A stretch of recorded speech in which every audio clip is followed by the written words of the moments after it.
This is the host. Today's question is, why don't we have the resources to make a video on wars in the medieval period? Here are some conflicts from that era, which might have made for interesting videos.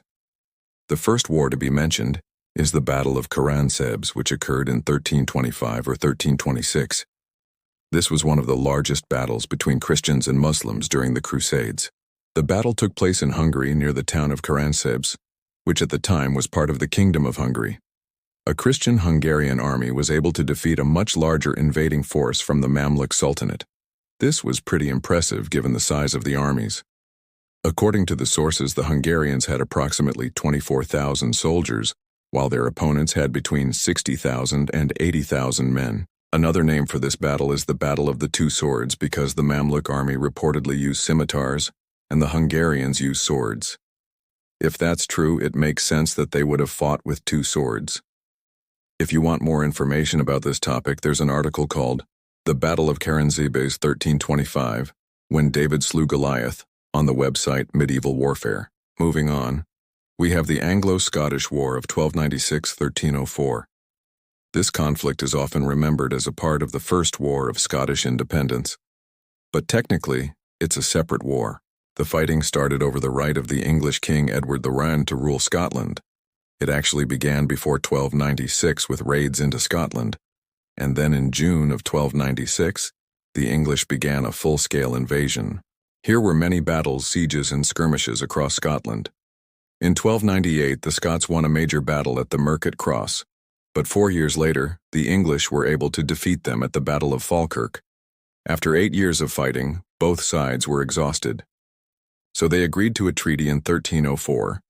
Scotland was still under English control, but at least hostilities had ceased. If you want to learn more about this topic, you can check out the Wikipedia article on the Anglo-Scottish War. For the next question, we have the Battle of Castillon, which took place in 1453.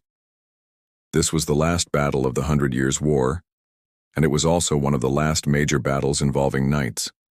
The English were defeated by the French, and it marked the end of England's ability to wage war on the continent. The 100 Years' War began in 1337 over the succession to the French throne. The English kings claimed they had a right to rule France, and so they went to war against the French king. Over the next 2 centuries, there were many battles, sieges, and campaigns on both sides of the Channel. By 1450, the English were only in possession of the town of Castillon near Bordeaux. They were expecting reinforcements, but those never came.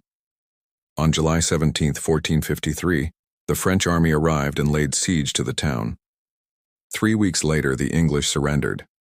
For the English, the war was effectively over. They lost any hope of gaining territory in France.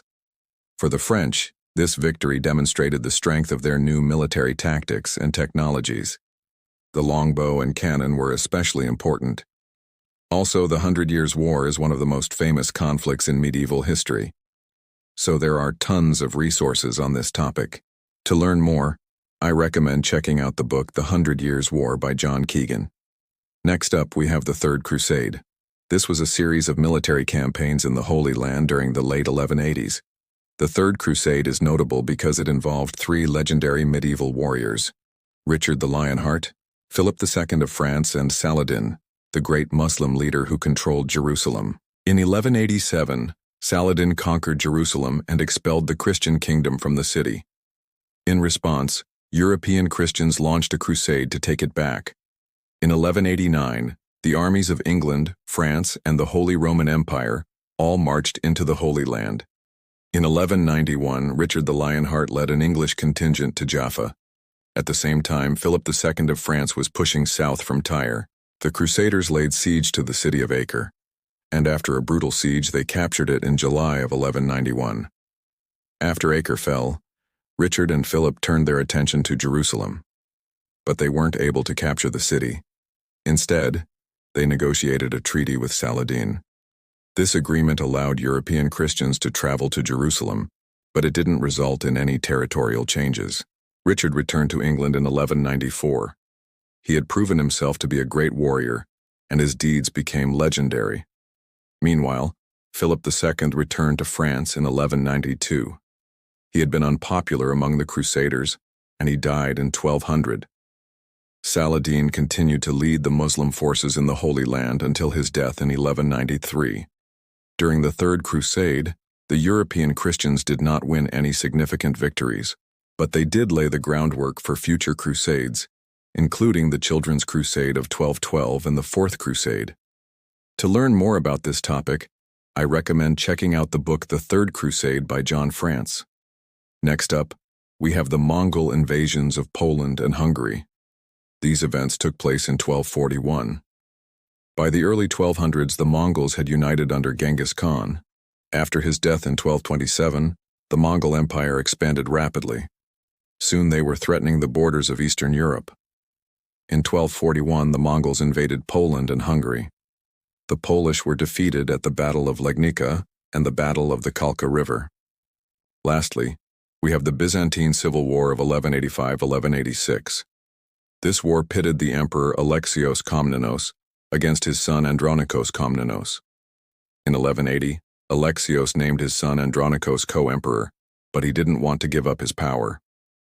Alexios kept ruling and making decisions without consulting Andronikos, and eventually the young man got fed up. He rebelled against his father in 1185. The civil war lasted for about a year and a half. Andronikos had support from the nobility, while Alexios had support from the emperor's lover and her family. Eventually, Andronikos won. He murdered his father in 1186, and he became sole ruler of the Byzantine Empire. This civil war was a relatively minor event in Byzantine history, but it does show how complicated family relationships can get. Those are some medieval conflicts which could have been covered in videos. This is the host. Thanks for watching. If you liked the video, please subscribe.